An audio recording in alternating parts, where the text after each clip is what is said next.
Le 6 novembre 82.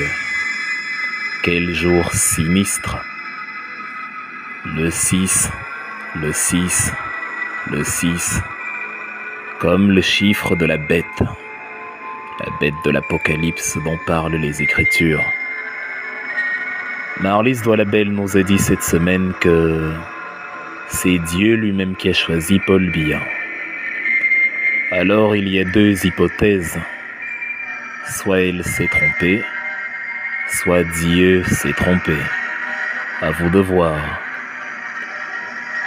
Dieu choisirait-il un homme qui est né la même année où Adolf Hitler prend le pouvoir, 1933? Vous avez au Cameroun un homme qui vous a appris la tractoculture, la culture des tracteurs, et qui vous a promis dans la foulée à Saint-Mélima la création d'une usine de transformation de féculents, ce qui aurait pu résoudre la pénurie de blé et donc de farine causée par la guerre en Ukraine et le stock des livraisons qui ne quittent pas les ports. Mais non, à la place, les 1,5 milliard débloqués à l'époque par la Exim Bank of China ont disparu. Comme dans toutes les sphères de l'administration, les fonds disparaissent parce que le pays est géré par le corrupteur en chef. Valère Bessala, le plus biaïste de tous les opposants, nous a expliqué aussi ce week-end que c'est très bien que Paul Biya ait affamé le peuple pendant 40 ans. Ça lui permettait de se constituer un grenier pour nourrir le Cameroun. Ne cherchez pas à comprendre, ça s'appelle la sorcellerie. C'est-à-dire tabasser votre femme pour ne pas la tabasser. Laissez mourir de faim votre enfant pour mieux le nourrir. Paul Biya a donc privé le Cameroun de nourriture parce qu'il voulait nourrir le Cameroun. 40 ans de sinistre, comme les 40 000 francs suisses que coûtait la chambre à l'hôtel intercontinental de Genève, pendant que les enfants mouraient à l'hôpital La Cantini par manque de couveuse. Et oui, on en est là. L'une des créatures de Paul Biya, Famandongo, vous a livré pour 75 milliards des Game Boy datant de l'âge de pierre qu'on ne fabrique plus, avec pour initiale PB en lettres capitales d'imprimerie. PB pour Paul Biya ou PB pour problème, les problèmes dans lesquels vous vous trouvez actuellement dans ce pays où la capitale souffre de manque d'électricité en 2022. Regardez les ordinateurs qu'ils utilisent au Rwanda, ce petit pays de moins de 30 000 km². Et dites-vous bien que le Rwanda ne dispose pas de ressources en tant que tel. On reconnaît un arbre assez frué. Le fils de catéchiste qui gouverne à Itodi devrait le savoir. Si un arbre produit de mauvais fruits, c'est que l'arbre est mauvais. Lorsqu'une équipe joue mal, lorsqu'on a remplacé tout le monde, et que l'équipe joue toujours mal, on limoge l'entraîneur. Mais au Cameroun, on vous dit que le coach est bon, même après 40 défaites d'affilée et 40 rotations différentes. Vous entrez dans un bus et ça commence à sentir mauvais. On fait sortir tout le monde et le chauffeur reste tout seul dedans et ça sent toujours mauvais. La solution, c'est d'expulser le chauffeur. C'est lui qui sent mauvais. Un gouvernement est en prison de Yang Amarafa en passant par Mabengo. et le Cameroun se porte toujours comme il se porte, c'est que le problème n'est pas que les ministres.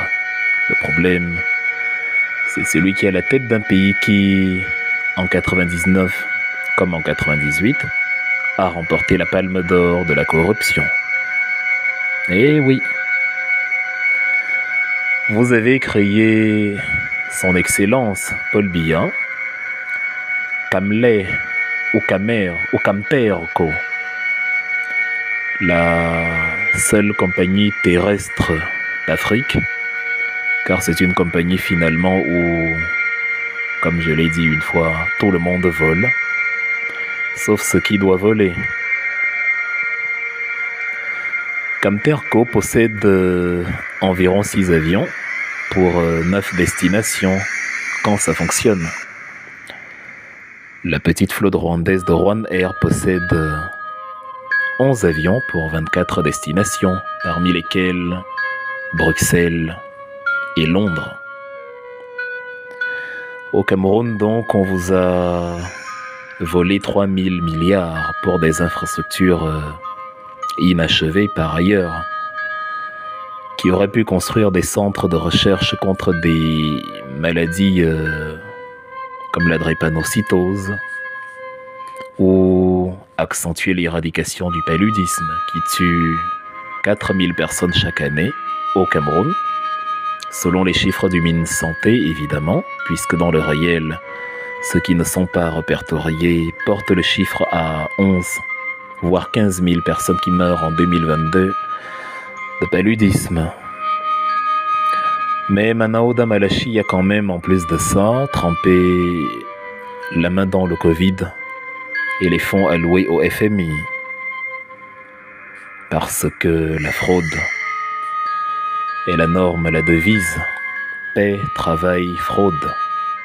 Ou guerre, fraude, fraude. Ou fraude, fraude, fraude.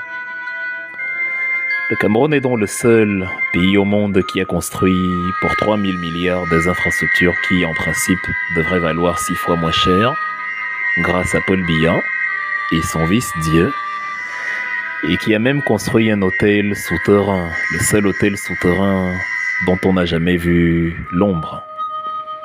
C'est souterrain évidemment parce que les démons aiment les ténèbres. Les démons n'aiment pas la lumière.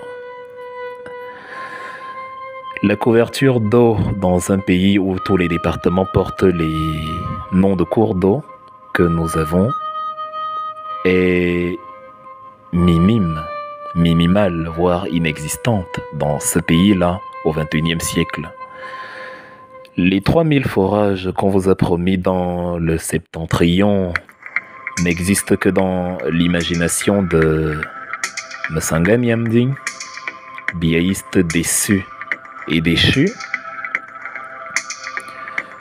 parce que pendant que les fontaines font des pirouettes à Etoudi, pendant que à Wallord, dans le même septentrion, des enfants meurent par manque d'eau. Souvenez-vous, il y a quelque temps, de cette petite poignée d'innocents qui ne demandaient qu'à se désaltérer et qui sont morts dans un puits. Le barrage de Memvelle devait rapporter de l'électricité pour 211 mégawatts, mais aujourd'hui, en plus de ces 3 années de retard, il ne fournit que 80 à 90 mégawatts. Même pas la moitié de ce qui était prévu. Et pourtant, il a coûté X fois plus que ce qui était prévu. Il n'y a donc, disais-je, pas de courant à Yaoundé, car les démons aiment le noir, les mauvais esprits aiment les ténèbres. Le Cameroun est couvert à 60% par le réseau électrique, mais même ces 60% ne fonctionnent que par intermittence. Ce qui signifie que ceux qui ont de l'électricité en continu au Cameroun sont à peine 10%. Pendant ce temps, 40 000 francs, pendant 40 ans au pouvoir, en Suisse, ce qui équivaut à 25 millions de CFA la nuit, ça nous rappelle l'an 64 de notre ère, quand l'empereur romain Néron jouait de la lyre sur le mont Quirinal pendant que Rome brûlait. Il s'en foutait du sort de ses concitoyens. Sur le plan des droits publics, le bilan de Paul Biya est excellent. Samuel Ouazizi est mort, tabassé, torturé. On n'a pas retrouvé son corps. Mais bon, il est peut-être ressuscité comme Jésus-Christ, qui sait. Thérèse Assomo a été torturée par une autre femme, à qui on a demandé de sauter avec ses bottines sur son ventre. Un policier qui a pris parti parce que la personne interpellée n'aimait pas Paul Biya.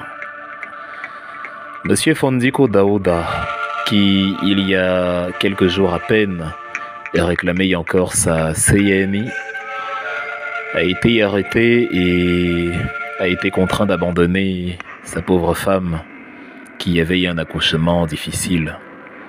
Et comme si ce n'était pas assez grave, on l'a torturé, tabassé, traumatisé et sa femme vient de perdre la vie en donnant la vie, comme Monique Omatekel a donné la vie en 2016 en perdant la sienne et finalement même la vie qu'elle a donnée a été perdue. Parce que le système barbare qu'on a créé, qui ne respecte pas la vie humaine, le système pourri que le Néron de Yaoundé, le César d'Etoudi, a mis en place ne respecte pas la vie. Donc Nicole, Madame Fondiko a perdu la sienne. Et voilà, les Camerounais peuvent continuer d'être sans papier dans leur propre pays. Ceux qui se plaignent de nous qui sommes sans papier en diaspora. Quelle guigne, quelle ironie. Les démons aiment le sang. C'est pour ça que le sang coule au Cameroun, absolument partout. La répression politique des opposants, à l'actif du bilan du César Néron d'Etoudi, et l'impunité pour les malfrats réels. Où sont les 180 milliards? Où sont les 3000 milliards? Monsieur le vice-dieu, Dieu des ténèbres. Cette dame que vous voyez à l'image, cette dame est en train de croquer le pouvoir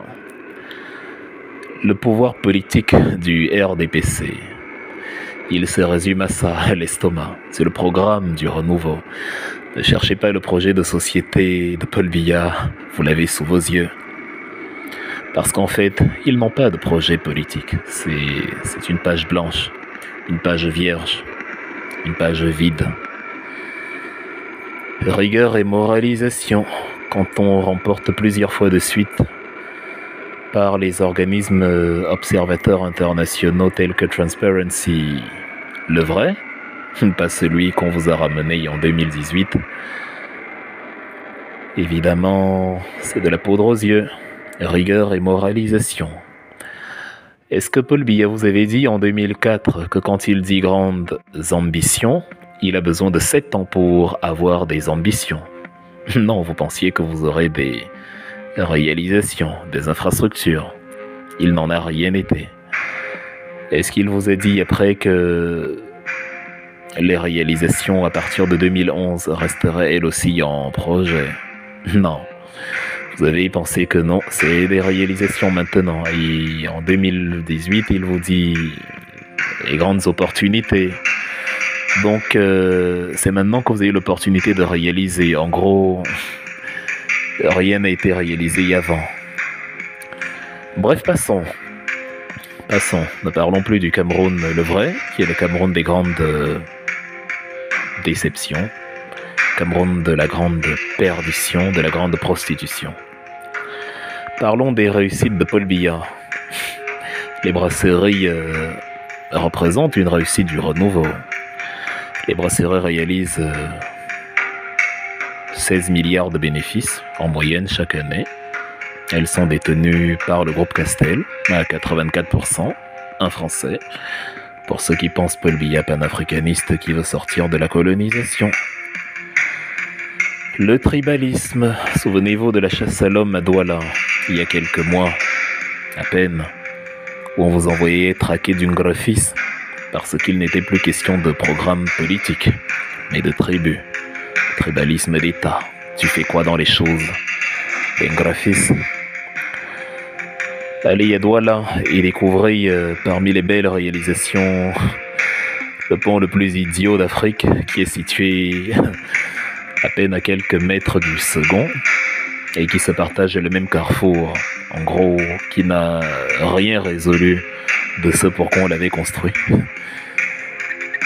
C'est systématique au Cameroun et c'est symptomatique de ce pays où on remplace quelque chose qui ne marche plus par quelque chose qui ne marche pas. Observez à Paris, puisqu'il y a aussi des inondations en France. Comparons donc aussi le positif, même si c'est illégal, dans le renouveau ou le renouvier. Regardez le pont de la Concorde qui traverse la Seine et regardez juste quelques dizaines de mètres plus loin le pont Alexandre III qui a été construit par Nicolas II, le tsar de Russie, et Félix Faure, président des Français, pour sceller l'amitié franco-russe. Chaque pont, vous le voyez bien, a son entrée dans la ville. C'est ça la pertinence infrastructurelle. Bon, qu'est-ce qu'on va attendre d'un individu qui a refusé de dialoguer et qui a tabassé ses compatriotes quand il voulait lui expliquer ce qui n'allait pas, au point de les radicaliser et de causer la guerre du Nozo et tout le lac de sang qu'elle entraîne. Qu'est-ce que vous voulez? Mais bon, je dis toujours de marquer un temps d'arrêt. Peut-être faut-il parler de Bakassi, qui est quand même une belle réalisation de Paul Biya. Le problème, c'est que si vous me dites Bakassi, je dis Maurice Kamto. Bakassi n'est pas une réalisation de Paul Biya, sinon vous devez mettre aussi à l'actif de Paul Biya tout ce qui a été énoncé et qui ne marche pas.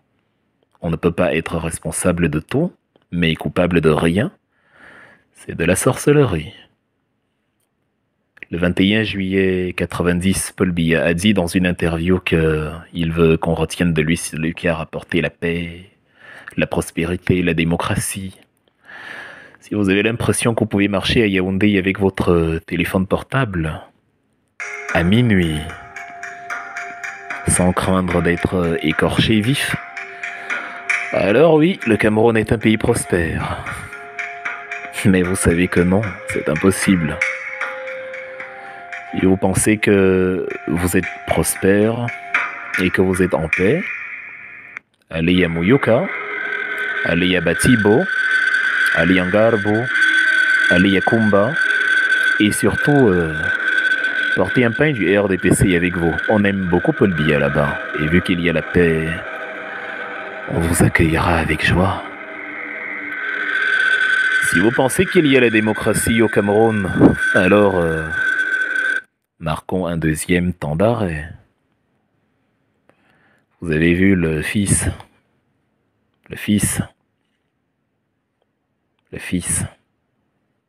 Après le 6 et le 6. Il sera votre prochain président, Franck Biya. C'est déjà acté, attendez-vous-y. Vous devrez créer le miracle pour l'en empêcher. Parce qu'un vieux laboureur sentant sa mort prochaine fit venir son enfant et lui parla sans témoin. Garde-toi de céder le pays que m'a donné... Non, pas Dieu. Bref, après il y a des ma Nyasingbe qui a laissé il y a des ma fort. Après Bongo Omar qui a laissé il y a Bongo Ali. Après Déby Itno qui a laissé il y a Mahamat Déby. Après Denis Sassou qui va laisser il y a Denis Sassou.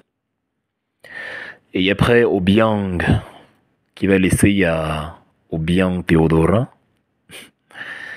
Billa va laisser à Billa. C'est l'histoire qui se répète. Et la boucle est bouclée.